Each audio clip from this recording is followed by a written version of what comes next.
Well, morning tubers. Excuse me, just eating. Need my haircut still. And I'm going to go on a hike today. Going to be about 10 miles. Maybe 8 if I cut it short. So I'm back.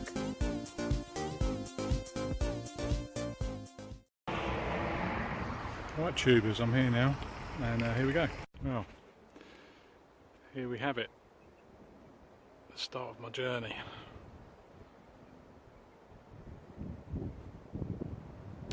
And believe it or not, I think it's going to be a bit chilly now.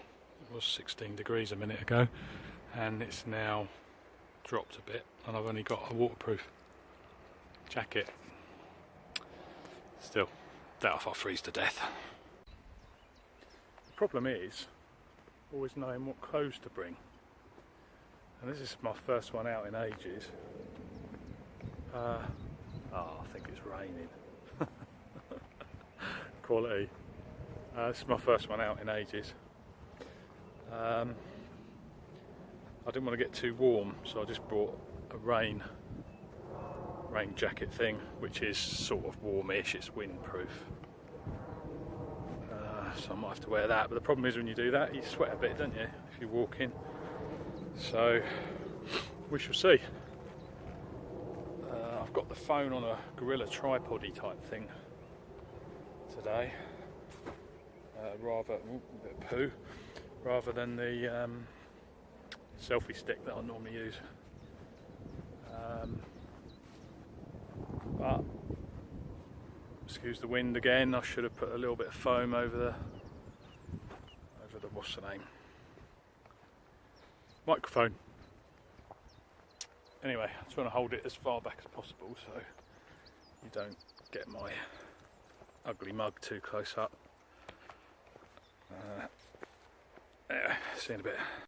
Also, my backpack is actually heavy and a bit uncomfortable. I always put too much stuff in. I actually took loads out. I took my fire kit out, I took some of my first aid kit out, I took some of my cook kit stuff out. I'm having lunch with my meth spurner. Only a pot noodle, nothing exciting. That's if it doesn't rain and I don't get winded out. But it still feels heavy. I've got about 1.5 litres of water ish in total, and just stuff. You always need to take so much stuff just in case, which is worrying really, because I bet I could have got away with just a small bag or a small little day pack thing. There you go. Enough grumbling. I'm not working, that's the main thing. You may have noticed my CRKT knife hanging here again. I don't actually leave home without it when I've got my pack, or if I'm doing a bit of camping or whatever. It's brilliant and very, very tiny.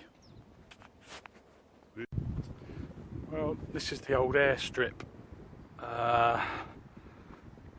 There's a lady on a horse there. Just want to stop the wind. This is the old Airstrip that a B-52, I think the Canadians built it in World War II, and the B-52 bomber landed here, American obviously, when it ran out of fuel. And although it's a bit lumpy and bumpy now, it's pretty long, and apparently after it had been refueled it actually managed to take off, which I presume probably went that way, uphill maybe, because it's slightly downhill there. So interesting. I'll give you some more in a minute. Lightning struck trees over there. I was going to try and get over there, but you got to watch out for adders on this forest this time of year. I don't really want to get bit by a snake, especially as I don't particularly like snakes. But I'm still on the Airstrip. Right up there. It's pretty long, to be honest. I think probably any plane would be able to take off it in the old days. But you see it's all got ruts and military have used Ashdown Forest for years. I think they still do a little bit. There's absolutely tons. I think there's a firing range somewhere as well. I've lived around here all my life, but I've never really walked Ashdown Forest that much. Whoa, get out of that wind. Anyway, come back in a little while. Right, I'm sort of at the end of the landing strip. It goes right up. I was up the top there. So B-52 came in here-ish, landed there, and then took off. I presume they probably backed up down here and then took off that way, I reckon. That's north, according to my compass.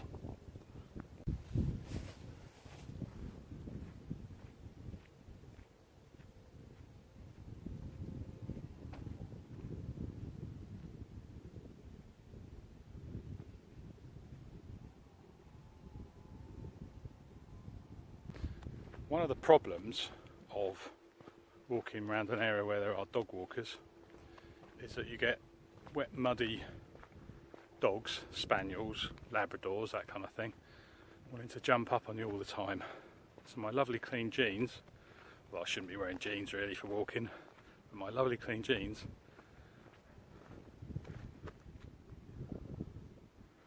can't really see because I brushed it off, got all muddy footprints on them. Looks like I've been raped by a bunch of hounds.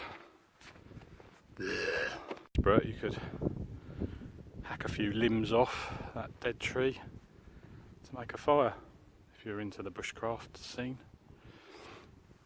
Lots of dead trees here actually. Not too many trees on Ashdown Forest. They were planted. It was just open heathland, I think. Alright, not sure where this track's leading, but I need to have some lunch, so let's see if I can find somewhere in this clump of trees. I presume this is either an animal track or a well-used dog walking path. I can hear whistles, so I think dog walking. Deep in the forest now. Deep, deep, deep. Deep in the forest. Ooh. A little bit too much through bracken for my liking. I don't like snakes or coming across weird animals. Grapple me great nuts. Be good for a wild camp. Yeah, we'll be in there. Hammock between those two. Or those two. Well, watch out for a couple of widowmakers, eh? Typical rain sort of stops play. Humid, but getting a little bit dripped on now, so I might have to put the rain jacket on. But I'm going to go up to that clump of trees behind me. I just came out through that jungle onto this track, trying to keep my bearings with my compass. It's only a compass on my Casio G-Shock thingy, which is very accurate actually. I've used it a few times, it's very good, and you're never lost without it. It's never never off your side, so to speak. I actually used it when we were in Bulgaria. We got off a train, we were going up into the mountains. We got off a train a bit early than we thought. We were staying in a town and didn't have a clue as to which way to walk to get to town. This station was like proper in the middle of nowhere on like a country track, so we had to walk about 2 miles, much to my family's annoyance, but it worked. Had a little wild camp there, look. I'm fairly close to a car park this end, so you can probably hear the road, so maybe someone parked up, decided to do a little wild camp overnight. I might have my lunch here, as it's dry-ish. Here's my little camp. I'll give you a bit more in a minute.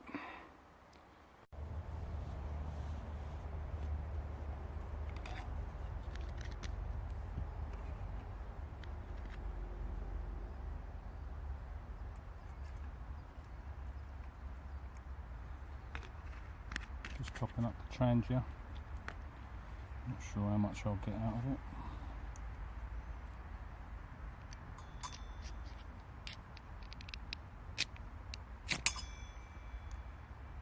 Good to go.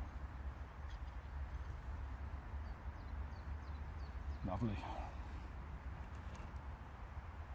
Not sure if you can see in there.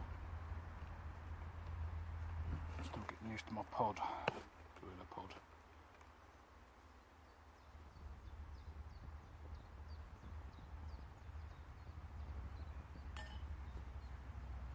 See that?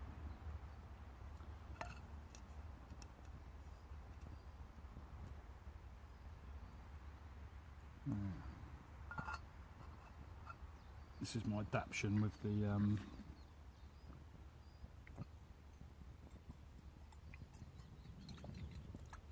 IKEA candle holder. Well, it's still going. A little wind deflector there's helping. Expect I'll see a dog walker in a minute because it is on a track right next to this wild camp that was going on. Yeah, it's getting there already.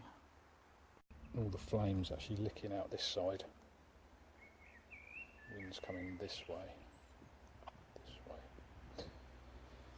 But I'm going to eat that in a minute. There's steam coming off the water, so it's going to be done soon.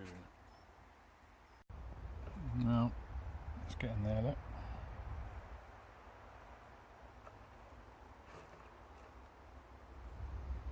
Another couple of minutes.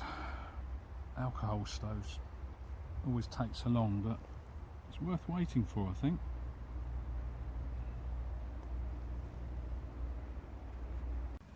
I would say that's coming to a rolling boil, wouldn't you? So it's ready to go. Yep, I'm going to go for it. Right, put it out. Let's try not to burn myself. Let's go for the fill line.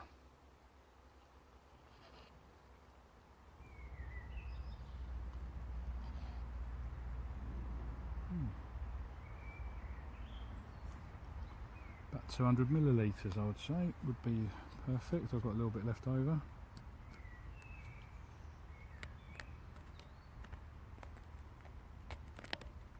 Ooh. I should have mushed it up first.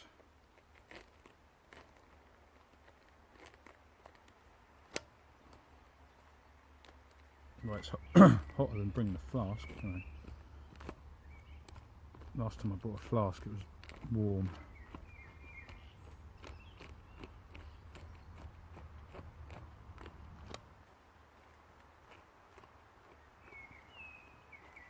Yeah, that's good to go, I think. Have a look. Well, not good to eat yet. Took my sunnies off as well, as it wasn't sunny.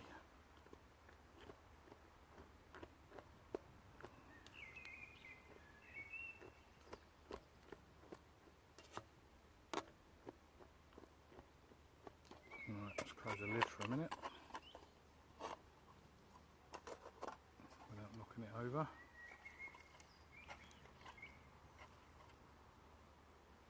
See you in a bit. There we are, all done, all cold. Eat my pot noodle. Even more shit up, look, so it didn't make my bag stink. And that all goes back into its little bag.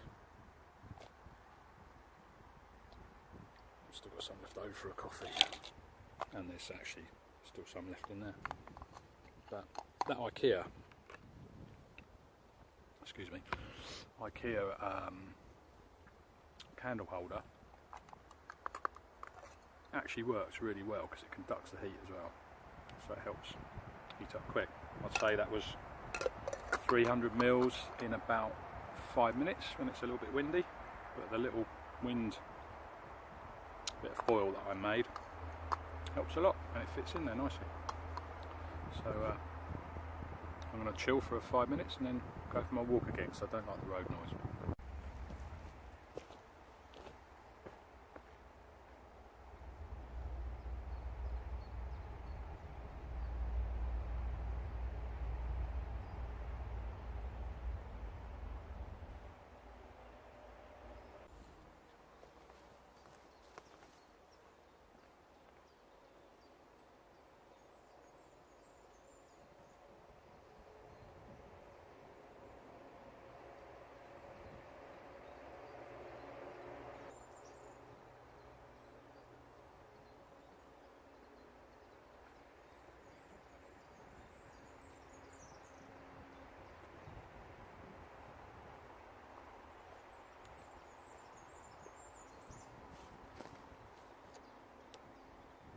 Another little, excuse me, another little baby wild camp. I think it's kids just building stuff, to be honest. You want to sleep in that, although if you put a tarp over it you could. Now at the top of the landing strip again. Traipsed all the way through there, all the way through there, to come out here, have my lunch in there somewhere. But it's massive, really long.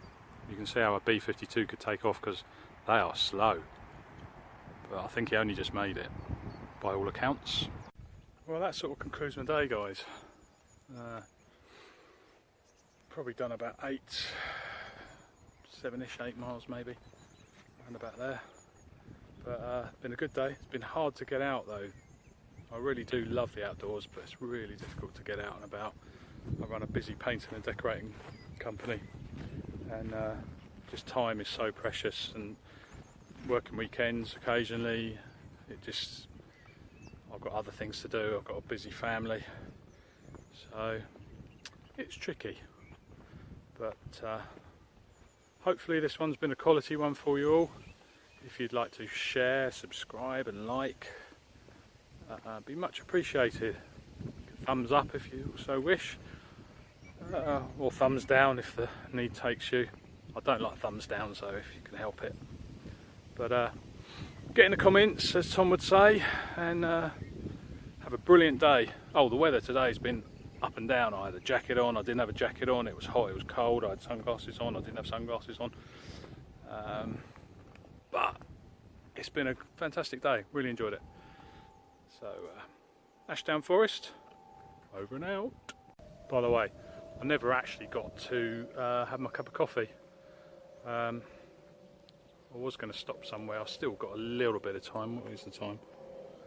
3:10. I've got to pick my daughter up from the station at about 4, and that's about half an hour away, so probably won't brew up a coffee. Maybe I'll go Costa and get one. Anyway, had a fabulous day out. Maybe a wild camp coming up soon. Certainly a beach wild camp's definitely on the cards. I've got 2 of those booked. So you shall see some more. If you want to see more, subscribe. Thanks.